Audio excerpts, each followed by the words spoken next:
Hello मेरे प्यारे scientist हो, तो कैसे आप सब ठीक ठाक। उम्मीद करता हूँ कि आप सब खैरियत से होंगे। क्या इवापोरेशन में कोई क्वेश्चन बाकी रह गया था?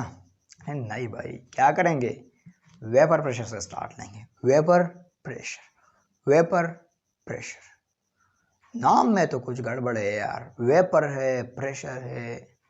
सर लॉजिक क्या है? लॉजिक को समझते हैं, लॉजिक को समझते हैं। सबसे पहले हम बात करेंगे कि वेपर प्रेशर होता क्या है, फिर बात करेंगे कि किन फैक्टर पर डिपेंड करता है वेपर प्रेशर, फिर बात करेंगे कि वेपर प्रेशर किन किन लिक्विड का ज़्यादा होगा और किन का कम होगा। ठीक है, इन तीनों कंसेप्ट के हवाले से हम पढ़ेंगे। फिर इस पर एमसीक्यूज करेंगे। जो एमसीक्यूज नम्स में आए थे, इसी तरह ईटा इनडिकेट में आए थे। प्रीवियस एमसीक्यूज किस लेवल पर आते हैं वो कंसेप्ट हम एक्सप्लेन करेंगे। ठीक है, तो अपने पास हेडिंग डाल दे और लिख ले वेपर प्रेशर। हमारे पास क्या है? Vapour pressure. नोट्स को बनाना ज़रूरी है, ठीक है, नोट्स बनाते रहे। वेपर प्रेशर, वेपर प्रेशर हमारे पास क्या होता है?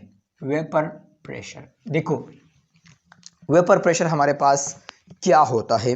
तो मैं सबसे पहले डिफिनीशन को लिख रहा हूँ, क्योंकि अगर मैं यहाँ पर डायरेक्टली आपको अंडरस्टैंड करूँ तो आप अंडरस्टैंड नहीं कर सकते। ठीक है, तो अपने पास डिफिनीशन लिखते, the pressure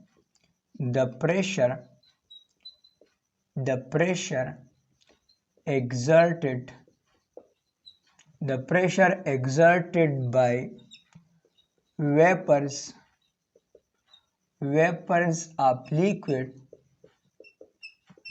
of liquid at equilibrium के दौरान at equilibrium are called, इसको मैं कहूँगा are called वेपर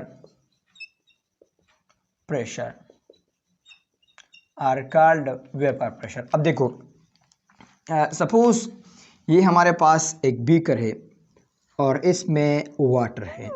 ठीक है, इसमें वाटर है, इसको मैंने हीट कर दिया। ये हमारे पास वाटर के मॉलिक्यूल से, इसको मैंने क्या कर दिया? इसको मैंने हीट कर लिया। चलो हीट अप करते हैं। ठीक है, फिर वही सेम मॉलिक्यूल है, आफ्टर सम टाइम मैंने देखा, ठीक है, और इसके बीच इसके नीचे जो है वो हीट है। फिर इसके बाद कुछ टाइम बाद मैंने देखा, ठीक है, तीन कंडीशन मैंने उसके लिए, तीन हालत की मैं बात कर रहा हूँ इसके। ठीक है, अब देखो तीनों में लॉजिक है। ये भी वाटर के मॉलिक्यूल है और वो टेम्परेचर उसके नीचे है। ठीक है, अब देखो, अब इस पर मैंने क्या कर दिया? इस पर मैंने इसी तरह एक और जो है मतलब एक गिलाफ डाल दिया ताकि वेपर इससे ऊपर ना जाए। ठीक है, ये मैंने इस पर डाल दी।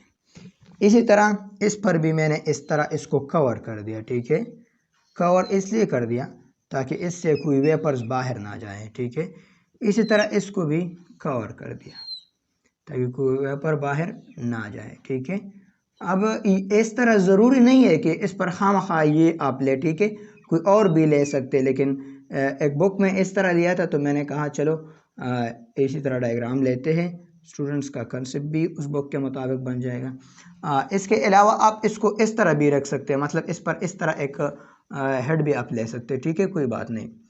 अब देखो, इस मरहले में आपके पास ये जो हीट आता है, इस हीट की वजह से आपके पास वेपर्स बनेगा। ठीक है, और ख़ुद ब खुद टेम्परेचर पर भी बनता है, लेकिन अब हम बात करेंगे इस वेपर को हम वेपर्स को हम इंक्रीज़ करना चाहते हैं। ठीक है, ताकि बैकवर्ड डायरेक्शन में हो जाए।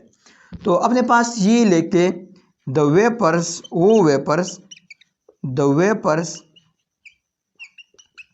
फॉर्म बाय एक्सटर्नल हीट,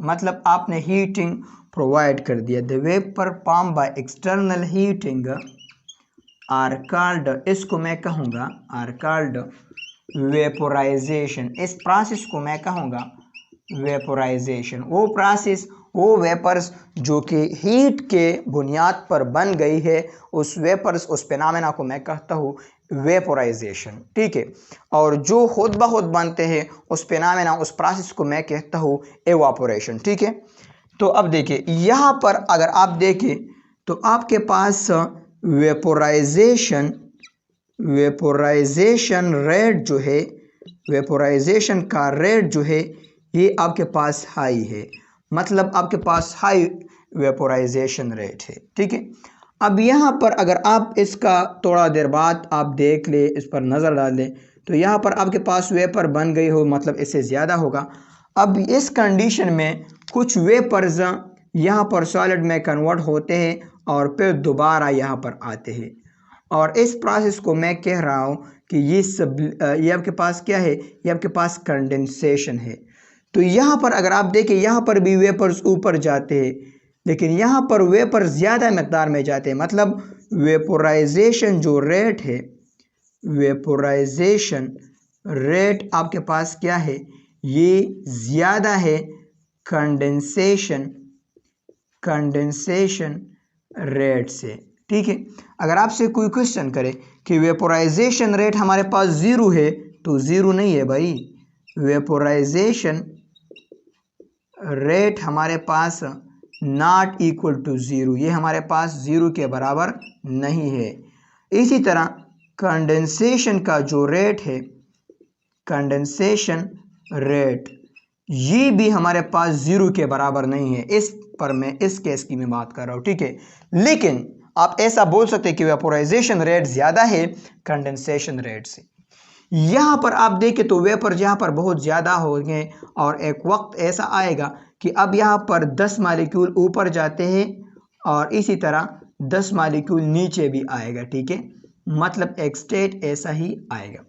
यहाँ पर अब आपके पास जो वेपर्स बनते हैं, जिसको मैं वेपोराइजेशन कह रहा हूँ, वेपोराइजेशन का जो रेट है ये बराबर हो गया किसके, कंडेंसेशन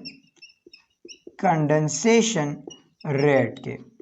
वेपोराइजेशन का जो रेट है ये बराबर हो गया कंडेंसेशन के रेट को, और इस स्टेट को मैं कह रहा हूँ कि ये आपके पास इक्विलिब्रियम है। क्या है इक्विलिब्रियम? द स्टेट, वो आपके पास स्टेट, द स्टेट इन विच, जिसमें द फॉरवर्ड रिएक्शन, जिसमें फॉरवर्ड रिएक्शन, या वाटर के केस में हम बोलते हैं वेपोराइजेशन, जैसे कि यहाँ पर मैंने बात की। ठीक है, वेपोराइजेशन बिकम इक्वल, ये इक्वल हो जाए, become equal to the backward reaction, backward reaction के, बैकवर्ड रिएक्शन, या मैं इस तरह भी कह सकता हूँ, in case of this backward reaction are called condensation. Condensation आपके पास एक बैकवर्ड रिएक्शन है इस वाटर के केस में। तो इस स्टेट को मैं कहूँगा आर कॉल्ड इक्विलिब्रियम स्टेट। क्या? Equilibrium state, equilibrium condition. अब देखो ये इक्विलिब्रियम है, लेकिन यहाँ पर आपके पास वेपर्स भी बनते हैं और दोबारा आपके पास कंडेंसेशन का प्रोसेस भी होता है। तो मतलब ये प्रोसेस चल रहा है, असल में ये प्रोसेस आपके पास जो है चल रहा है, स्टॉप नहीं है। लेकिन अगर आप इस कंडीशन को देखें तो 10 मालिक्यूल ऊपर जाते हैं, 10 नीचे आते हैं, तो मतलब कुछ कमी नज़र नहीं आते आपको।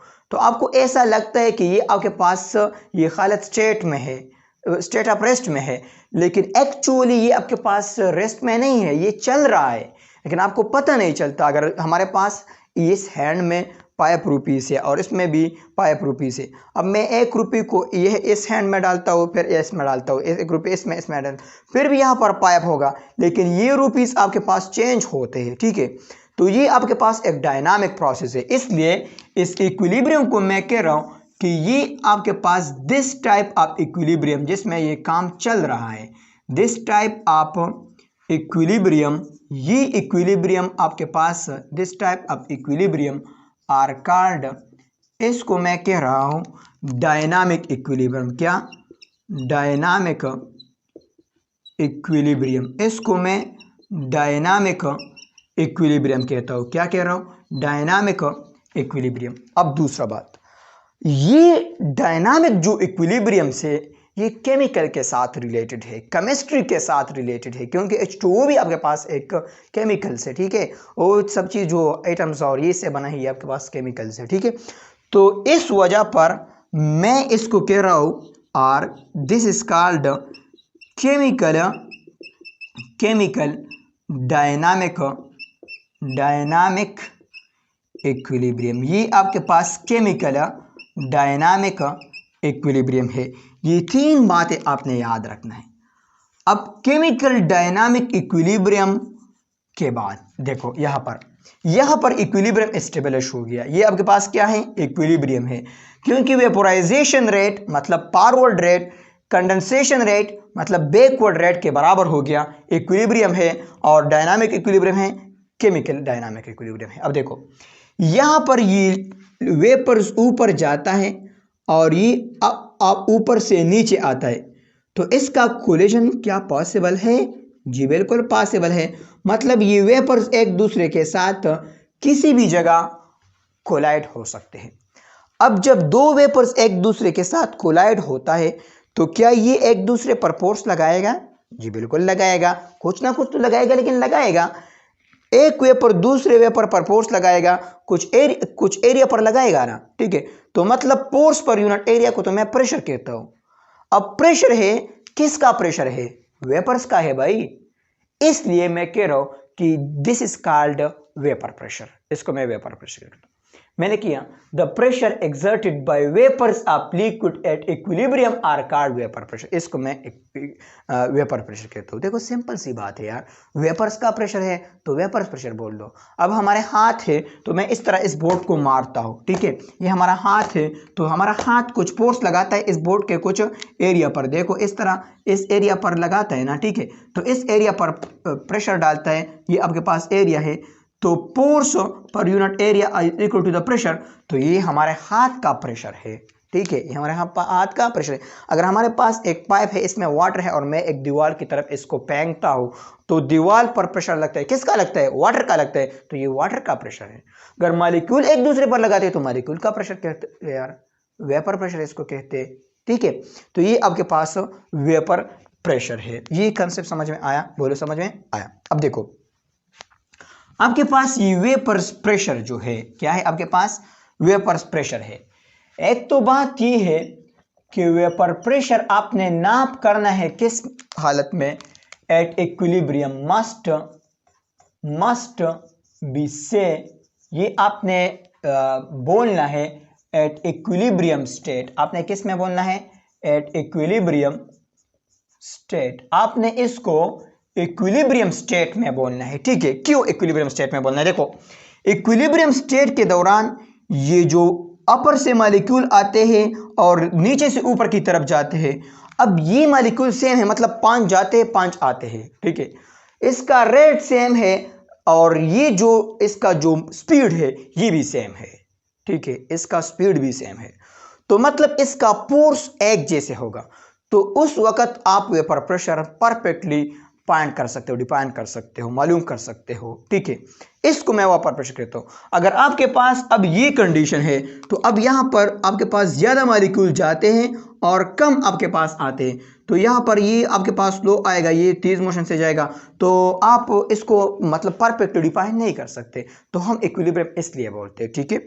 अब अपने पास लिख के कि आपके पास वो कौन से फैक्टर से जो वेपर प्रेशर को इफेक्ट करता है, factors affecting vapour pressure, factors affecting vapour pressure, कौन से फैक्टर से जो वेपर प्रेशर को अफेक्ट करता है? देखो सबसे पहले जो फैक्टर है आता है ये टेम्परेचर है। देखो क्या है? टेम्परेचर है। Vapour pressure are directly proportional to temperature. Vapour pressure को मैं वीपी से लिखूंगा और टेम्परेचर को मैं जस्ट टीएमपी से लिखूंगा। अगर टेम्परेचर आपके पास ज्यादा है वेपर प्रेशर ज्यादा होगा, अगर टेम्परेचर आपके पास कम है तो वेपर प्रेशर कम होगा। क्यों भाई? देखो यहां पर जो आपके पास ये है, आपके पास सपोज यहां पर इक्विलिब्रियम एस्टेब्लिश हो गया और ये इक्विलिब्रियम आपके पास 25 डिग्री सेंटीग्रेड पर आ गया। अब यहां पर भी आपके पास इक्विलिब्रियम एस्टेब्लिश हो गया, लेकिन ये इक्विलिब्रियम आपके पास आ गया किस पर, 100 डिग्री सेंटीग्रेड पर। ठीक है, अब मुझे आप बताएं कि यहां पर 100 डिग्री सेंटीग्रेड में आपके पास जो मॉलिक्यूल है इसका स्पीड ज्यादा होगा, या यहां पर 25 डिग्री सेंटीग्रेड में मॉलिक्यूल एक दूसरे के साथ कोलाइड होते हैं इसका स्पीड ज्यादा होगा।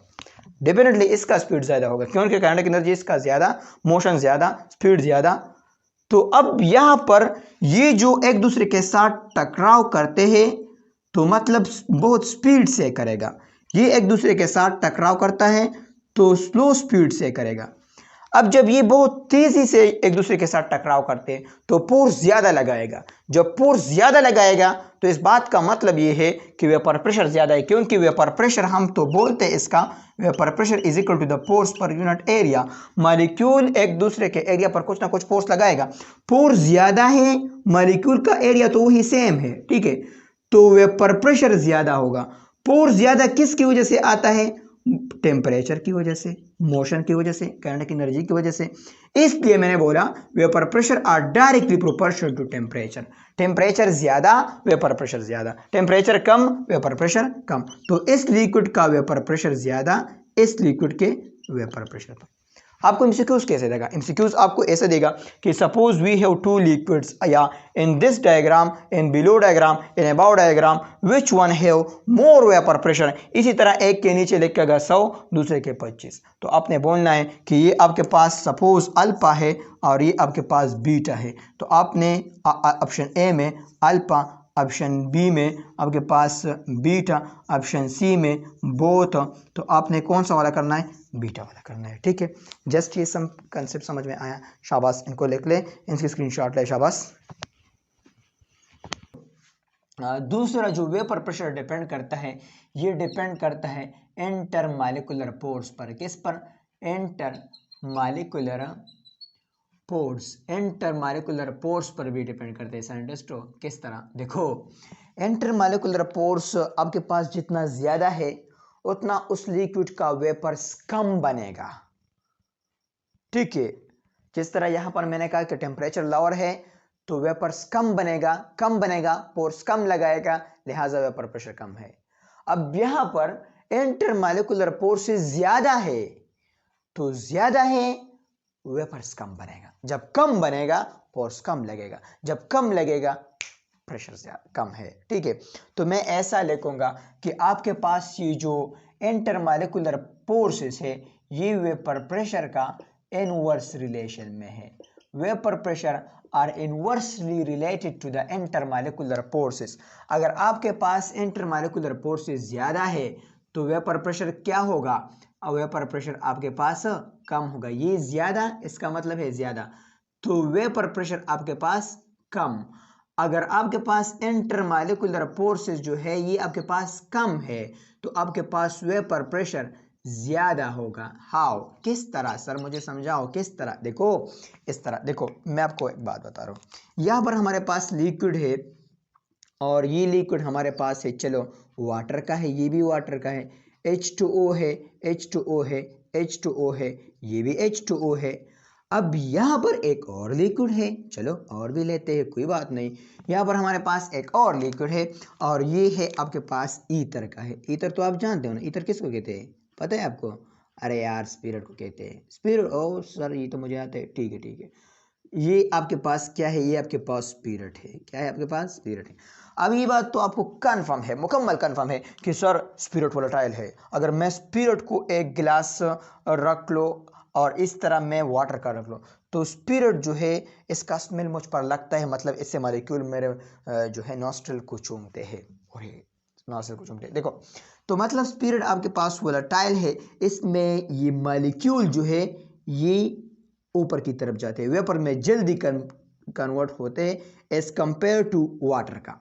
ठीक है, क्योंकि आप तो कह रहे हैं कि इसका स्मेल आता है, वाटर का स्मेल तो नहीं आता। ठीक है, तो ये इसलिए जल्दी कन्वर्ट होते हैं क्योंकि इसमें आपके पास डायपोल डायपोल फोर्सेस है। इसको आप देखें, इसमें हाइड्रोजन बॉन्ड है।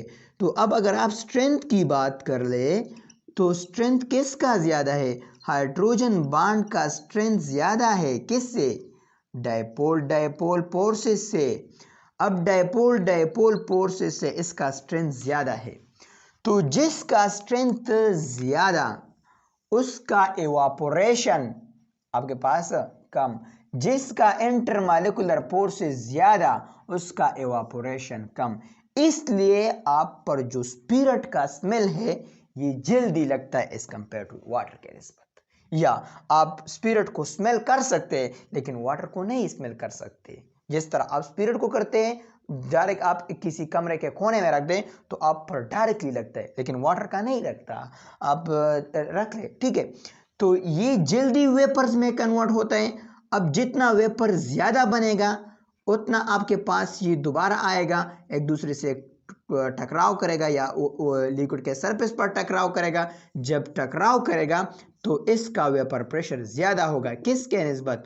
वाटर के निस्बत। तो हम ये कहते हैं कि आपके पास ये जो स्पिरिट है, क्या है आपके पास स्पिरिट है। स्पिरिट का वेपर प्रेशर ज़्यादा है, किससे? वाटर के वेपर प्रेशर से। क्यों?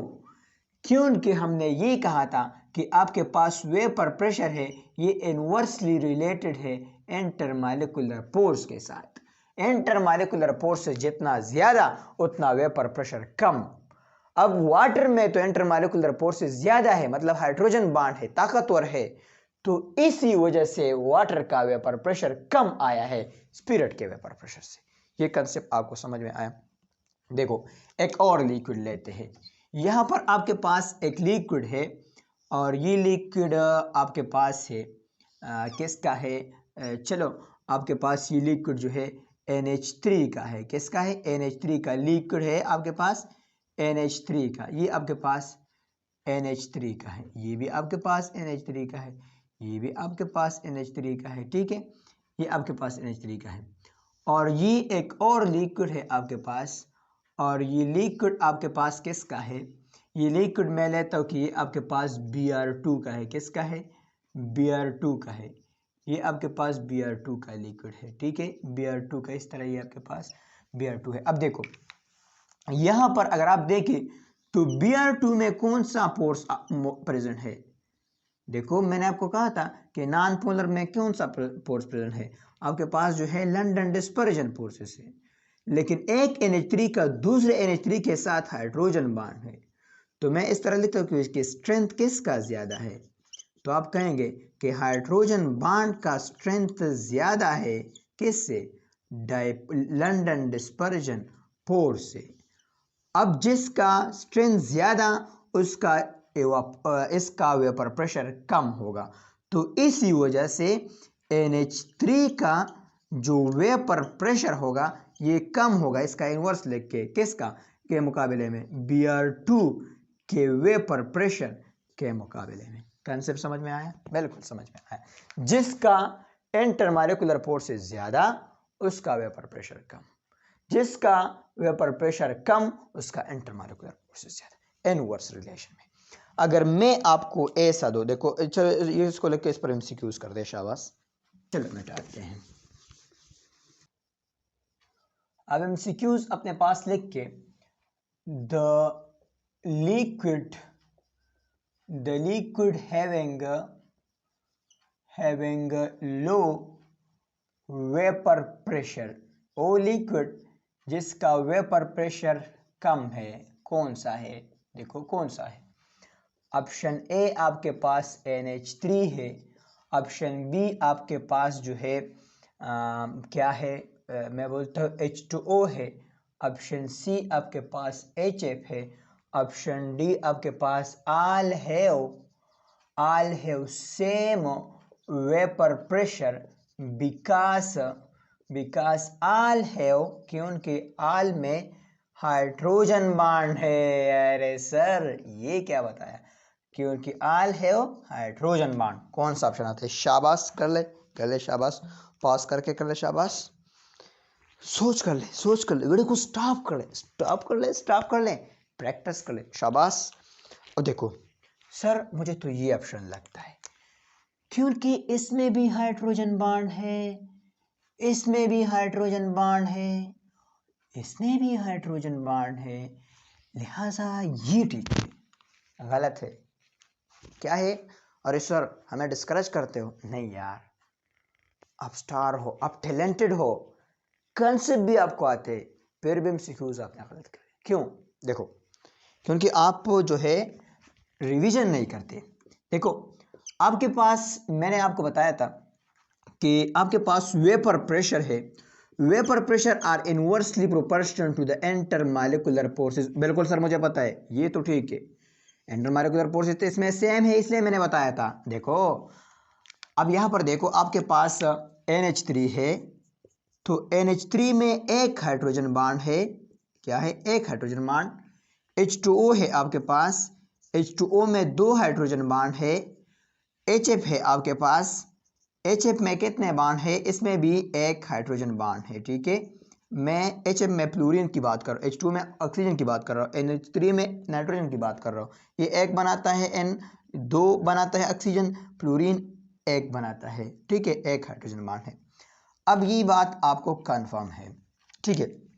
अब देखो, अगर आप स्ट्रेंथ की बात कर ले कि इसमें हाइड्रोजन बॉन्ड की स्ट्रेंथ किसकी ज्यादा है, हाइड्रोजन बॉन्ड की स्ट्रेंथ, तो ये भी आपको पता है कि HF में जो स्ट्रेंथ है, HF में ये ज्यादा है किसके मुकाबले में?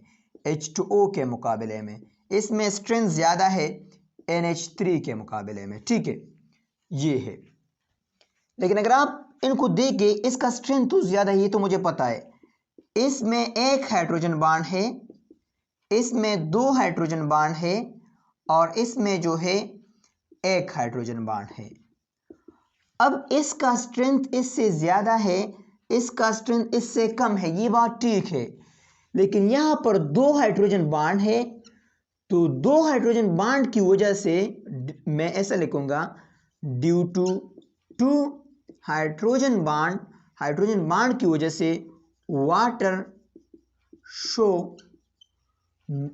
Show less, due to hydrogen bond, मैं ऐसा लिखूंगा, हाइड्रोजन बॉन्ड की वजह से water show more boiling point, ये मोर बॉइलिंग पॉइंट शो करता है, एक।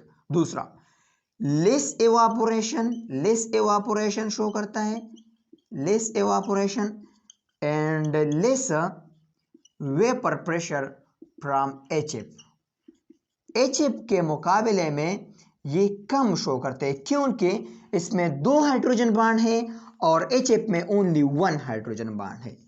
तो मैंने आपको बताया था कंसेप्ट ऑफ हाइड्रोजन बॉन्ड में कि H2O में दो हाइड्रोजन बॉन्ड है, तो एक बॉन्ड को ब्रेक करने के लिए 4 जूल एनर्जी रिक्वायर्ड है। HF में चाहे 5 रिक्वायर हो, लेकिन यहाँ पर हाइड्रोजन में 2 आप ऐड कर ले तो 8 बनता है, ठीक है, आपको पता है। अगर नहीं पता वहाँ पर जाके लेक्चर को देख ले, मैं दोबारा रिपीट नहीं कर सकता क्योंकि 1 घंटे का लेक्चर है, ठीक है।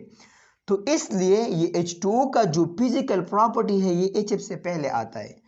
तो इस वजह से इसमें जो फोर्सेस है, तो H2O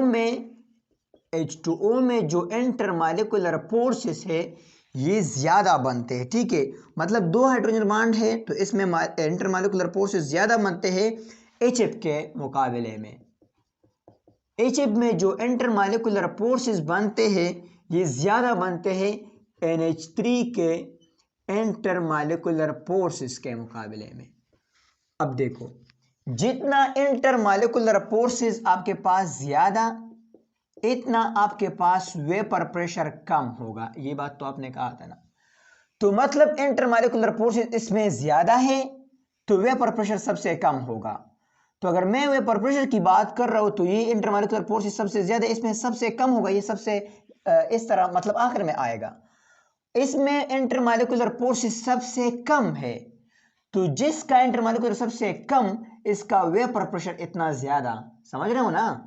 तो इसलिए मैं कहूंगा कि वेपर प्रेशर का जो ऑर्डर है ये आपके पास किस तरह बनता है, इस तरह बनते हैं। NH3 का वेपर प्रेशर ज्यादा होगा HF के वेपर प्रेशर से, HF का वेपर प्रेशर ज्यादा होगा H2O के वेपर प्रेशर से। तो यहां पर क्वेश्चन में क्या है, the liquid having low vapour pressure, जिसका सबसे कम है वेपर प्रेशर, वो कौन बनता है? वो आपके पास H2O बनता है। H2O का सबसे कम, इसका सबसे लोवेस्ट वेपर प्रेशर है। अगर इस हाइड्रोजन बॉन्ड में आपसे सबसे हाईएस्ट किसका है, तो सबसे हाईएस्ट आपके पास NH3 का सबसे हाईएस्ट वेपर प्रेशर है। इन तीनों में अगर आप इवापोरेशन को कंपेयर करें तो इसका इवापोरेशन भी सबसे हाईएस्ट है, हाईएस्ट इवापोरेशन भी है। मैं सिर्फ इन तीनों की बात कर रहा हूं, मतलब इन तीनों के कंपैरिजन में आप देखें तो इसमें सबसे हाईएस्ट वेपर प्रेशर है। इवापोरेशन का भी कंसेप्ट मैंने किया तो हाईएस्ट इवापोरेशन भी है। इन तीनों में सबसे लावेस्ट वेपर प्रेशर H2O का है, और दूसरी बात सबसे लावेस्ट इवापोरेशन भी इसका है। ठीक है, इन तीनों की मैं बात कर रहा हूं। ठीक है, सिर्फ इन तीनों में, ऐसा नहीं कि आप दूसरे लिक्विड के साथ कंपेयर कर। तो आपने डी वाले को करेक्ट नहीं करना है, आपने इस बी वाले को करेक्ट करना है। ठीक है, इस तरह नहीं कि I have same vapour pressure because I have the same hydrogen bond. आपको गलत करेगा, आपको कंफ्यूज करेगा, एमसीक्यूज घुमाएगा, आपका कंसेप्ट भी क्लियर होगा, फिर भी आप एमसीक्यूज ऑप्शन गलत करोगे। क्यों? क्योंकि आपका एमसीक्यूज का प्रैक्टिस नहीं है। एमसीक्यूज प्रैक्टिस बनाना। ठीक है, अब देखो, अगर मैं आपको इस तरह एमसीक्यूज दूं, एमसीक्यूज अपने पास लिख के शाबाश, the liquid which show वो लिक्विड जो शो करता है which show the highest vapour pressure, वो लिक्विड जो हाईएस्ट वेपर प्रेशर को शो करता है। ऑप्शन ए आपके पास है F2, ऑप्शन बी आपके पास है Br2, ऑप्शन सी आपके पास है Cl2, ऑप्शन डी आपके पास है I2। ठीक है, अगर इसकी ऑप्शन में चेंज करूं और यहाँ पर मैं ऑप्शन लिखूं कि आपके पास ऑप्शन ए है HCl, ऑप्शन बी है HBr, ऑप्शन सी है HF और ऑप्शन डी है HI। ठीक है, अगर मैं इसको उलट कर लो कि आपके मतलब इसको मैं चेंज कर लो, ऑप्शन ए है आपके पास से NH3, ऑप्शन बी आपके पास है जीनान, ऑप्शन सी आपके पास है नियान, ऑप्शन डी आपके पास है हीलियम। ठीक है, the liquid which show the highest vapour pressure, अगर ये आपके पास नहीं है, ऑप्शन सिर्फ ये है, तो इसमें कौन सा आप टिक करेंगे? तो इनमें देख लें कि इनमें आप कौन सा ऑप्शन टिक करेंगे। तो आपने बताया था कि वेपर प्रेशर आपके पास इनवर्सली प्रोपोर्शनल है इंटरमॉलिक्यूलर फोर्स के, जिसमें इंटरमॉलिक्यूलर फोर्स सबसे कम होगा, इसमें वेपर प्रेशर इतना ज़्यादा होगा। तो इसमें कंपेयर करें इंटरमॉलिक्यूलर फोर्सेस किस में सबसे कम है, लंदन डिस्पर्जन फोर्सेस है। ठीक है, ये भी आपके पास लंदन डिस्पर्जन फोर्सेस है, ये भी लंदन डिस्पर्जन फोर्सेस, ये भी लंदन डिस्पर्जन फोर्सेस, ये भी लंदन डिस्पर्जन फोर्सेस। अब आपने कहा था कि लंदन डिस्पर्जन फोर्सेस है तो साइज पर डिपेंड करते हैं, इसका साइज सबसे कम, तो इसमें लंदन डिस्पर्जन फोर्सेस सबसे कम, लंदन डिस्पर्जन फोर्सेस सबसे कम, वेपर प्रेशर इतना ज़्यादा, तो इसमें F2 आते हैं। बिल्कुल ठीक है, इसमें आप देखें Cl, HF, HBr, HI है, तो इसमें आपके पास डायपोल फोर्सेस, इसमें आपके पास हाइड्रोजन बॉन्ड, इसमें आपके पास डायपोल फोर्सेस, इसमें आपके पास डायपोल फोर्सेस। अब यहाँ पर आपके पास दो का कंपैरिजन आ गया, मतलब हाइड्रोजन बॉन्ड का और डायपोल फोर्स का। तो सबसे पहले एक तो निकाल दे, हाइड्रोजन बॉन्ड डायपोल फोर्स एक तो निकाल दे। तो यहाँ पर आपके पास हाइड्रोजन बॉन्ड को निकाल दे, क्योंकि इसका इंटरमॉलिक्यूलर फोर्स जितना ज़्यादा उतना वेपर प्रेशर कम होगा, तो ये तो नहीं आ सकता भाई। ठीक है, डायपोल का मैं कंपैरिजन करूंगा कि इसमें ऑप्शन चूज करना पड़ेगा। अब इसमें देखो कि डायपोल फोर्स सबसे वीकेस्ट केस में है, उस ऑप्शन को सेलेक्ट करो, क्योंकि weakest vapour pressure highest inverse relation है। तो HI में डायपोल फोर्स ज़्यादा है, ये ऑप्शन नहीं हो सकता, HBr नहीं हो सकता, HCl है आपके पास। इसमें आप देखें तो इसमें आपके पास ये हाइड्रोजन बॉन्ड है, ये आपके पास लंदन डिस्पर्जन फोर्सेस है, ये भी आपके पास लंदन डिस्पर्जन फोर्सेस है, और ये भी आपके पास London dispersion forces. London dispersion forces size पर डिपेंड करता है, इसमें भी आपके पास जो है हीलियम आता है। ठीक है, अगर आप ऑर्डर की बात कर लें कि ऑर्डर में किस तरह आएगा, देखो कि सर मुझे लिख दे कि अगर ये MCQs ऑर्डर में मैं आपसे मांगो कि इसका ऑर्डर किस तरह होगा, मतलब वेपर प्रेशर पहले ज़्यादा किसका होगा तो आपको पता लग गया कि F2 का होगा। फिर इसके बाद अगर F2 नहीं होता तो मैं कौन सा ऑप्शन करता, तो फिर इसके बाद देखो Cl2 का होता, क्योंकि Cl2 का साइज फिर कम है। फिर इसके बाद Br2 का होता, और फिर आपके पास जो होता आपके पास I2 का होता। ये आपके पास आर्डर है। अब ये आपके पास कौन सा आर्डर है वेपर प्रेशर का, ये आपके पास वेपर प्रेशर के डिक्रीजिंग आर्डर है। क्या है आपके पास, डिक्रीजिंग आर्डर है। क्यों, क्योंकि F2 का वेपर प्रेशर सबसे हाईएस्ट है। अगर ये आपके पास 10 है तो फिर 5 फिर 3 फिर 2 की तरफ जाएगा, तो डिक्रीजिंग आर्डर है। अगर मैं इसको इस तरह उलट कर दो, देखो कि वेपर प्रेशर आपके पास F2 का ज़्यादा है, I2 का कम है। मैं I2 का कम लिखता हूँ, लेकिन इस डायरेक्शन के से लिखता हूँ। देखो I2 का कम है Br2 से, Br2 का कम है Cl2 से, Cl2 का कम है, Cl2 का कम है F2 से। फिर भी यहाँ पर मतलब हो गया कि F2 का ज़्यादा है, ठीक है, 10 है, ये आपके पास 5, ये 3, ये 2। लेकिन आप इसको अब देखें तो ये आपके पास कौन सा आर्डर है, ये आपके पास इंक्रीजिंग आर्डर है। ये भी आपने याद रखना है, ठीक है, ये आपके पास क्या है, इंक्रीजिंग आर्डर है। इसी तरह अगर आप इसका इंक्रीजिंग और डिक्रीजिंग आर्डर भी लिख सकते हैं, लेकिन मैं चलो आर्डर में सिर्फ लिखता हूँ। तो इसका सबसे पहले HCl में ज़्यादा होगा वेपर प्रेशर, फिर इसके बाद अगर आप देखें तो HBr में होगा, फिर इसके बाद अगर आप देखें तो HI में होगा, फिर इसके बाद अगर आप देखें तो HF में सबसे बाद में आएगा, क्योंकि HF आपके पास हाइड्रोजन बॉन्ड है। इसमें सबसे लोवेस्ट जो है, लोवेस्ट वेपर प्रेशर होगा। इसमें सबसे हाईएस्ट HCl का होगा, हाईएस्ट वेपर प्रेशर होगा। अगर इसका आप कंपेयर कर लें तो इसका आपके पास क्या बनता है, देखो इसका आपके पास सबसे पहले जो बनता है हीलियम का सबसे ज़्यादा होगा, फिर हीलियम नियान आता है, नियान का सबसे ज़्यादा होगा, फिर helium नियान organ krypton xenon, xenon का ज़्यादा होगा, फिर इसके बाद आपके पास NH3 का ज़्यादा होगा, ठीक है। तो ये आपके पास इस तरह बनते हैं। शाबाश, इनको लिख लें, इनसे स्क्रीनशॉट लें। इसमें कुछ और कंसेप्ट है, इसको करते हैं। शाबाश, शाबाश, लिख लिया, मिटा दें, चलो मिटाते हैं। इसमें कुछ कंसेप्ट बाकी है, ठीक है, इसको भी करते हैं MCQs के हवाले से। बाकी तो exam level of point of view से मैंने पिछले जो 20 मिनट है उसमें ऑलरेडी एक्सप्लेन किया है, ठीक है। ये सिर्फ MCQs है, कंसेप्ट है। अब देखो ये दो फैक्टर्स थे जिन पर वेपर प्रेशर डिपेंड करता है। सर मुझे ऐसे फैक्टर्स के हवाले से बता दे कि मैं किसी से क्वेश्चन करूं कि वेपर प्रेशर किन चीज़ों पर डिपेंड नहीं करता, और वो मुझे आंसर ना दे, और वो मैं उसको बस ऐसा बोल दे कि मैं इसको कहला कर दूं, ठीक है। तो देखो अपने पास लिख के कि वेपर प्रेशर किन किन चीज़ों पर डिपेंड नहीं करता, वो भी अपने पास लिख के क्या याद रखोगे यार। Vapour pressure, vapour pressure, vapour pressure जो है, vapour pressure not affecting factors, vapour pressure not affecting factors. एक तो मैंने हेडिंग डाल दिया इसलिए पहले कि vapour pressure affecting factor, factors affecting vapour pressure, यहाँ पर factors not affecting vapour pressure, वो फैक्टर्स जो वेपर प्रेशर को अफेक्ट नहीं करता, अगर वो आप इंक्रीज कर ले या डिक्रीज कर ले उन पर कोई भी असर नहीं पड़ेगा, ठीक है। वो आपके पास मैं लिख रहा हूँ। सबसे पहले जो है ये वेपर प्रेशर जो है ये क्वांटिटी ऑफ लिक्विड पर डिपेंड नहीं करता, क्वांटिटी ऑफ लिक्विड।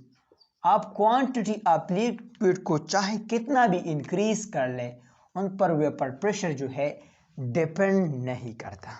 कैसे सर मुझे समझा दे। देखो अगर आपके पास इतना आपके पास जो है एरिया का लिक्विड वाला वेसल है, तो इसमें आपके पास लिक्विड इतना है, तो फिर भी यहाँ से जो है वेपर जाएगा, मतलब इसका स्पीड सेम होगा, ठीक है। अगर इस वेसल में इतना पानी भी है तो फिर भी इससे जो है जाएगा, और मतलब सेम वेपर जाएगा, सेम टेम्परेचर पर फिर आएगा और प्रेशर लगाएगा। तो मतलब ये कि क्वांटिटी पर डिपेंड नहीं करता।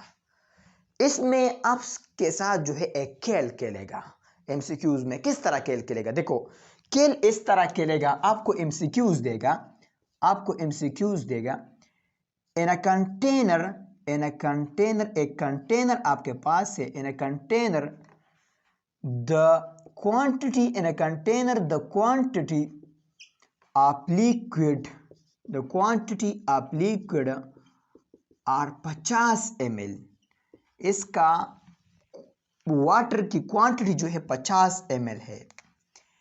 दियर वेपर प्रेशर, और इसका जो वेपर प्रेशर है इज, इसका जो वेपर प्रेशर है इज 50 mm ऑफ Hg, और इसका vapour pressure 50 mm of Hg है।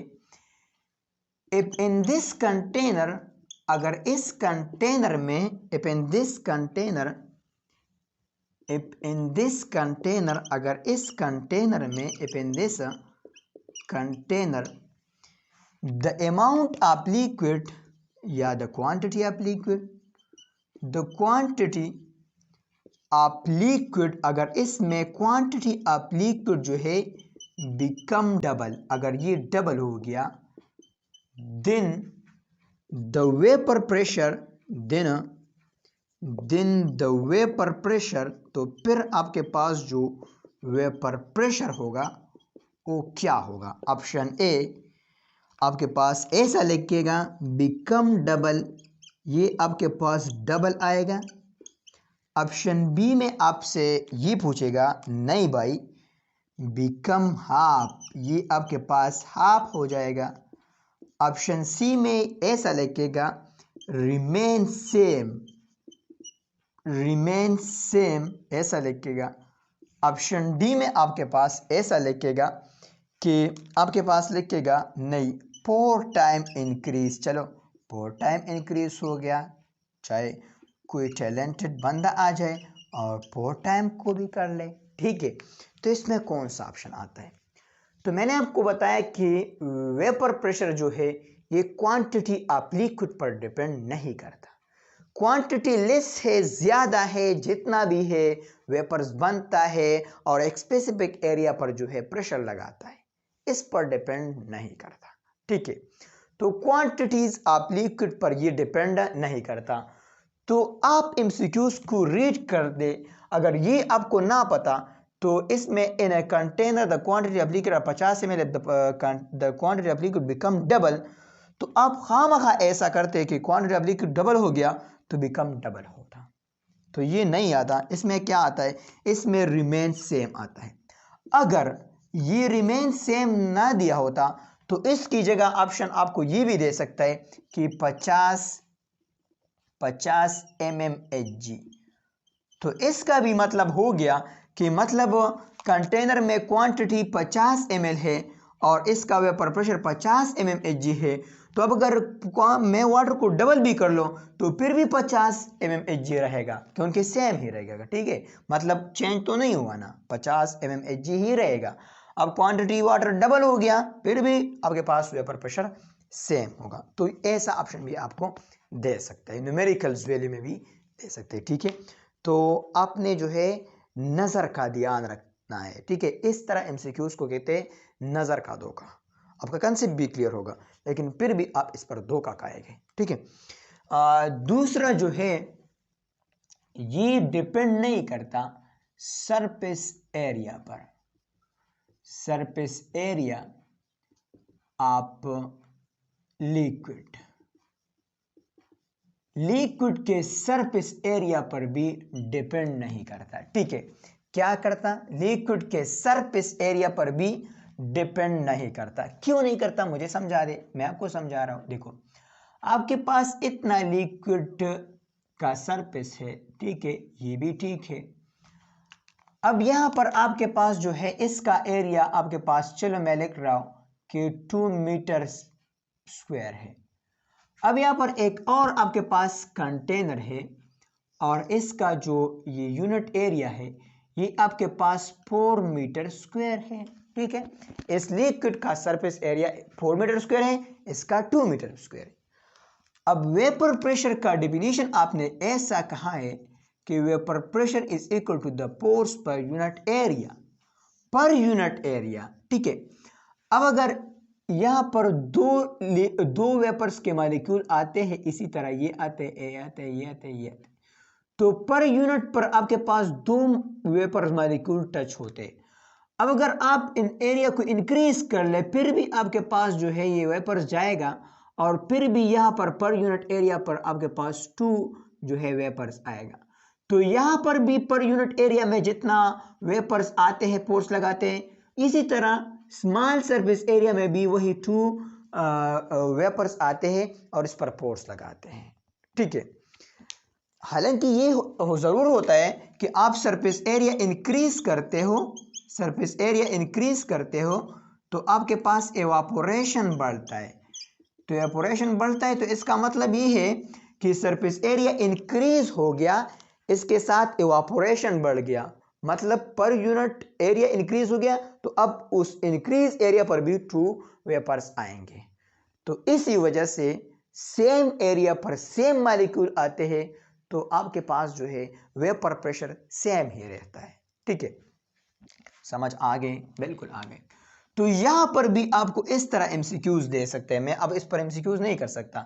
आपको कहेगा इन अ कंटेनर, आपके पास एक कंटेनर है हैविंग सरफेस एरिया आप 50 मीटर स्क्वायर या 50 centimetre square, if the surface area of that become double 100 centimetre square then the vapour pressure will be remain the same.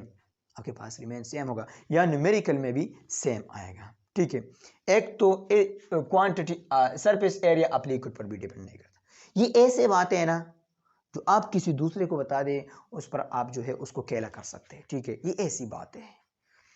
तीसरा जो डिपेंड नहीं करता ये आपके पास क्या है, ये volume of vessel, volume of vessel पर भी डिपेंड नहीं करता। वॉल्यूम ऑफ वेसल का क्या मतलब है? वॉल्यूम ऑफ वेसल का मतलब ये है कि आपके पास इतना वॉल्यूम वाला वेसल है, इसमें जो वेपर प्रेशर है ये भी सेम होगा, इसका वेपर प्रेशर जितना होगा, अगर ये वॉल्यूम आपके पास अब बढ़ गया, इतना हो गया, ठीक है, मैं चलो और भी लंबा बनाता हूं ताकि आपको क्लियर हो जाए, इतना हो गया, इतना वॉल्यूम है, तो अब इसका वॉल्यूम जो है, ये वॉल्यूम आपके पास ग्रेटर है इसके वॉल्यूम से, लेकिन इसका वेपर प्रेशर बराबर होगा इसके वेपर प्रेशर के साथ, बशर्ते ये कि अगर इसमें लिक्विड है, लिक्विड वाटर है, क्या है आपके पास? वाटर है, इसमें भी वाटर होना चाहिए, क्योंकि अगर वाटर नहीं कोई दूसरा लिक्विड तो फिर इंटरमॉलिक्यूलर फोर्स जो है वो बदल हो गया और उस पर तो डिपेंड करता है। ठीक है, ये 3 बात आपके पास है, इस पर डिपेंड नहीं करते। इस पर भी यही सेम एमसीक्यूज आ सकते हैं, मैं इस पर भी नहीं करता। आपको बोलेगा a container having volume of 20 metre cube, if the volume become 40 metre cube then the vapor pressure will be, आप खुशी खुशी से लिखेंगे कि आपके पास डबल होगा, नहीं डबल नहीं होगा, remain the same। अगर वैल्यू गिवन होता तो फिर आपके पास इसी तरह मतलब सेम वाला वैल्यू आएगा। ठीक है, तो एमसीक्यूज को देखना है, समझना है, अपनी नज़र का ख्याल रखना है। ठीक है, शाबाश, इनको लिख ले, इसमें कुछ और भी बात है, शाबाश, लिख दिया, मिटा दे, चलो मिटाते हैं। अब हमारे पास वेपर प्रेशर है, हम इसको मेजर करते हैं कुछ मेथड्स के ज़रिए। ये मेथड्स आपके बुक में नहीं है और न किसी फेडरल पंजाब के बुक में है, तो इसलिए मैं सिर्फ इसको एमसीक्यूज़ वाइज से करना चाहता हूँ। मतलब इससे अक्सर एमसीक्यूज़ आते हैं, कितने मेथड से हम इसको मेजर करते हैं, कौन सा मेथड आपके पास एक्यूरेट है और इसमें क्या होता है। ठीक है, उसको सिर्फ थोड़ा एमसीक्यूज़ पॉइंट ऑफ व्यू से डिस्कस करते हैं। ठीक है, तो methods for measuring vapour pressure, जो वेपर प्रेशर्स मेजर करते हैं उसका मेथड्स क्या है। देखो, इसका जो मेन मेथड्स है ये आपके पास 2 मेथड्स है। क्या है, कितना है आपके पास? 2 मेथड्स है। एक आपके पास जो मेथड है इसको हम बोलते हैं बैरोमेट्रिक मेथड। क्या?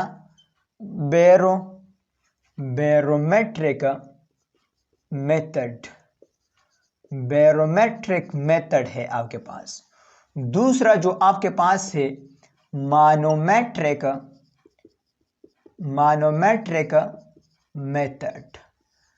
वेपर प्रेशर को हम दो मेथड के ज़रिए मेजर करते हैं।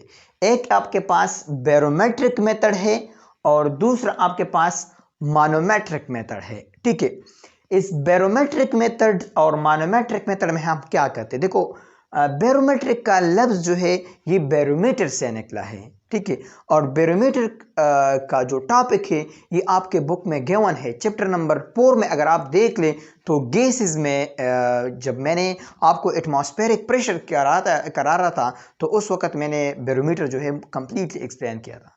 वहाँ पर जाके आप उस वीडियो को देख सकते हैं। ठीक है, बैरोमीटर क्या है, किस तरह काम करता है और मतलब किस तरह हम इसको यूज़ करते हैं। ठीक है, वो सब मैंने कंसेप्ट किया।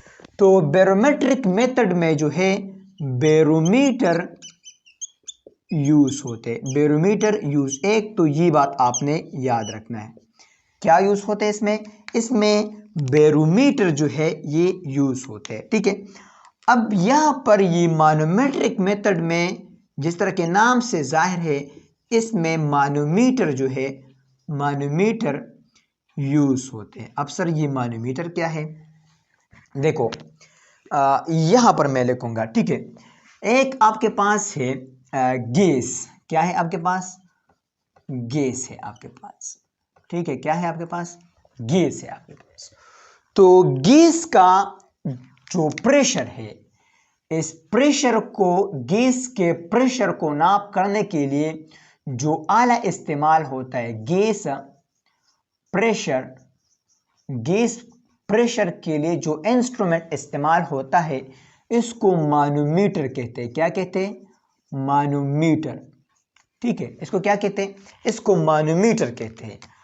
अब अगर ये गैस आपके पास एटमॉस्फेरिक गैस हो, क्या हो, मतलब एटमॉस्फेयर से रिलेटेड हो, एटमॉस्फेरिक गैस हो, सिर्फ और सिर्फ एटमॉस्फेरिक गैस, क्या है आपके पास, एटमॉस्फेरिक गैस, मतलब आप एटमॉस्फेयर के गैस का प्रेशर नाप करते हो, तो फिर इस इंस्ट्रूमेंट को हम कहेंगे कि ये आपके पास बैरोमीटर है। क्या है आपके पास, बैरोमीटर है आपके पास। ठीक है, अब ये एटमॉस्फेयर में जो गैस है इसके लिए बैरोमीटर तो इस्तेमाल होते, लेकिन ये बैरोमीटर भी मुख्तलिफ किस्म के होते हैं, मतलब इसके प्रेशर को नाप करने के लिए हम मुख्तलिफ बैरोमीटर इस्तेमाल करते और इनका मुख्तलिफ नाम होता है। ठीक है, इसमें एक स्पेशल बैरोमीटर है, क्या है आपके पास, जो स्पेशल, ये भी याद करना है, स्पेशल बैरोमीटर पर एटमॉस्फेरिक प्रेशर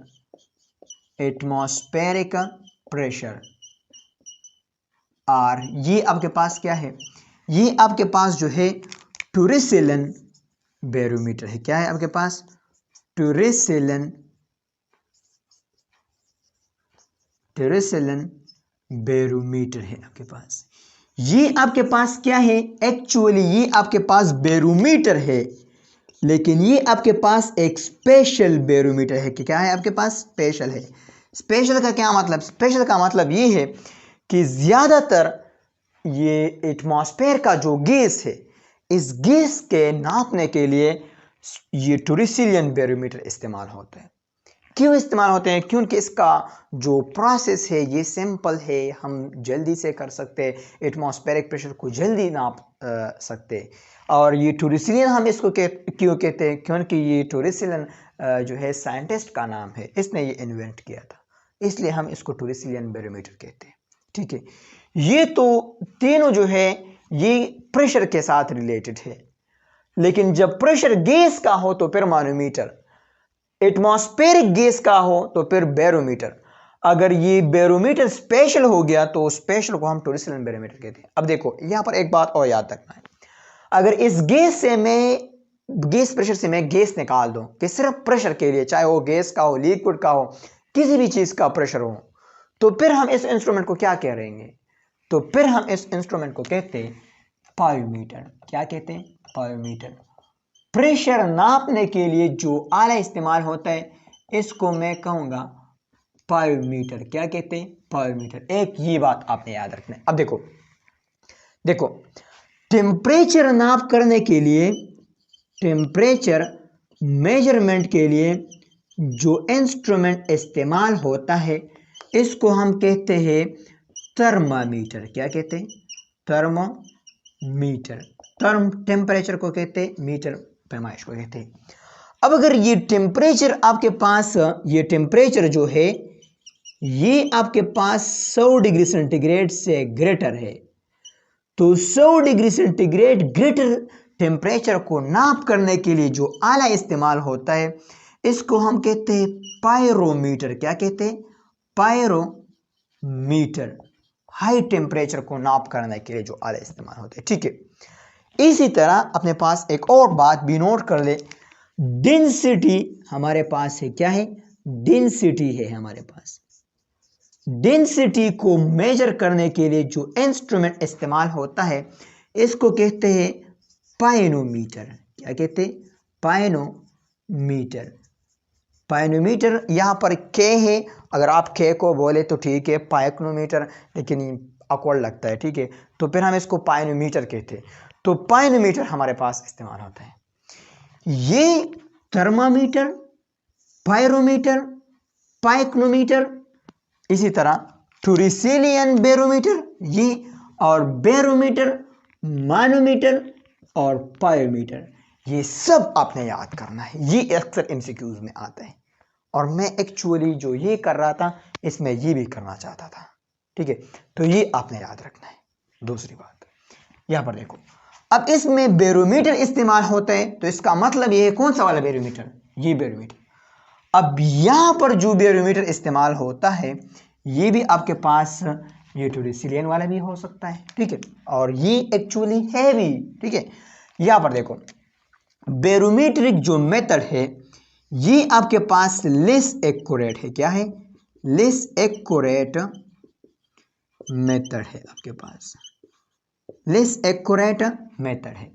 ये जो आपके पास मेथड है ये आपके पास मोर एक्यूरेट मेथड है आपके पास। क्या है आपके पास? मोर एक्यूरेट मेथड है आपके पास। इसमें आपके पास इस तरह हम एक टब रखते हैं कि ये आपके पास टब है और फिर इसमें एक मरकरी डालते हैं। क्या डालते हैं? मरकरी हम डालते हैं। ये एक्सपेरिमेंट एक्चुअली आपने किया भी है। इसमें हम मरकरी डालते हैं, फिर हम इस तरह करते हैं कि इस तरह इसमें एक लेवल होता है। ठीक है, और ये हम बंद करते हैं। ठीक है, इस तरह ये हम बंद करते हैं और एक ड्रॉप के जरिए, ड्रॉप क्या बोलते हैं इसको, ड्रॉपर के जरिए, सॉरी ड्रॉपर के जरिए, हमारे पास ड्रॉपर है। ड्रॉपर के जरिए हम इसमें एक लिक्विड डालते हैं जिसका हम वेपर प्रेशर नाप करना चाहते हैं। ड्रॉपर हम जैसे हम पिचकारी बोलते हैं, जो हम बच्चों को दवाई देते हैं ना, इसमें एक पिचकारी होता है सिरिंज जैसा, इसको हम ड्रॉपर कहते हैं। ठीक है, तो ड्रॉपर के जरिए हम यहाँ पर लिक्विड डालते हैं। अब जब लिक्विड हम डालते हैं, सपोज मैंने स्पिरिट डाल दिया। क्या डाल दिया? स्पिरिट।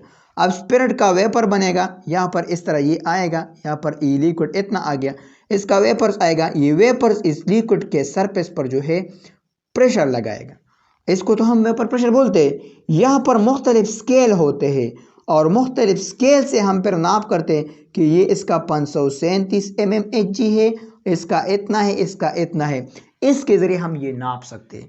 अब इसको अगर मैं ज़्यादा से ज़्यादा भी एक्सप्लेन करूँ तो आपको समझ नहीं आता, क्योंकि ये प्रैक्टिकल की बातें हैं। अगर मैं आपको प्रैक्टिकल करवा के ये देखो, ये हमारे पास मरकरी है, ये देखो ये हमारे पास स्केल है, ड्रॉपर मैंने डाल दिया और यहाँ पर वेपर्स बन गया, अब ये प्रेशर डालते हैं, इसका इतना हो गया, फिर आपको कंप्लीटली समझ आएगा। अगर आप मैं ज़्यादा बोल दूँ तो फिर आपको समझ नहीं आता। ठीक है, लेकिन ये MCQs के तौर पर आपने याद रखना है। ठीक है, अब देखो इसमें बैरोमीटर इस्तेमाल होता है और बैरोमीटर में जो है ये इसमें एक यू शेप जो है, यू शेप स्ट्रक्चर जो है ये होता है। ठीक है, यू शेप स्ट्रक्चर होता है। अगर ये याद करना है ठीक है, याद करना, नहीं करना है नहीं करना। ठीक है, इसमें यू शेप स्ट्रक्चर और इसके साथ जो है टी शेप जो है बी स्ट्रक्चर जो है प्रेजेंट होता है।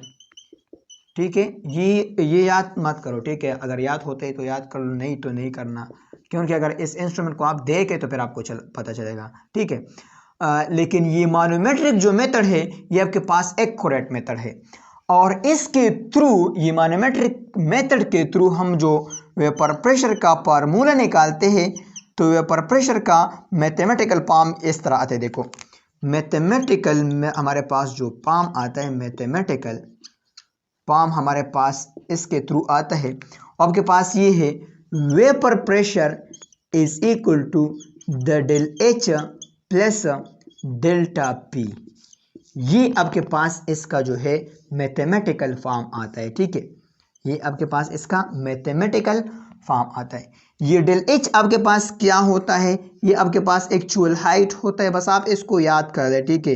ये वेपर प्रेशर का जो है इसके थ्रू जो फार्मूला आता है मैनोमेट्रिक के थ्रू, ये इसके एक्सप्लेनेशन के अलावा ये फार्मूला समझना डिफिकल्ट है, ठीक है। तो बस सिर्फ ये फार्मूला आपने याद रखना है, अक्सर एमसीक्यूज में आते हैं, बाकी आपके सिलेबस में ये नहीं है, ये भी नहीं है, ये भी आई थिंक नहीं है, लेकिन चलो एमसीक्यूज इनडिकेट पॉइंट ऑफ व्यू से आप इसको याद कर सकते हैं, ठीक है, क्योंकि अक्सर आते हैं।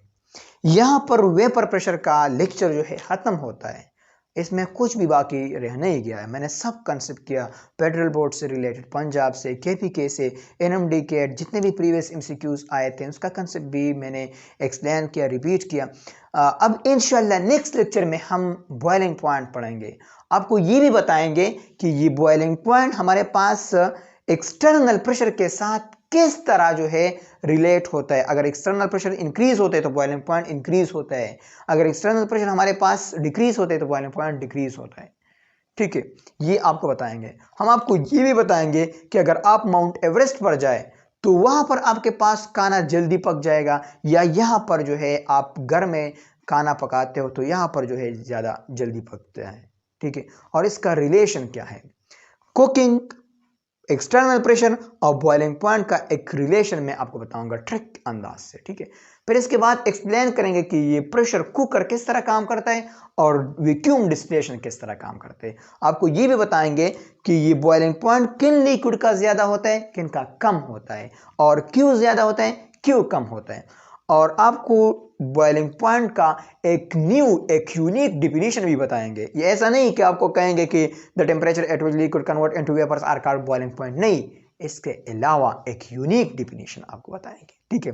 और डिफरेंट एमसीक्यूज करेंगे, जितने प्रीवियस एमसीक्यूज आए थे उसका कंसेप्ट भी कराएंगे। और बॉइलिंग पॉइंट का टॉपिक हम मुकम्मल पंजाब बुक, फेडरल बुक और केपीके बुक से रिलेटेड इससे हम जो है कवर करेंगे। तो इंशाल्लाह मिलते हैं नेक्स्ट लेक्चर में। और बार बार मैं आपको एक बात बता रहा हूँ कि अगर आप हमारे लेक्चर से फ़ायदा उठाते हो आप पर ये लाजिमी बनता है कि 2 बंदों को बस आप कर ले, ठीक है। इंशाल्लाह मिलते हैं नेक्स्ट लेक्चर में, तब तक के लिए खुदा हाफिज़।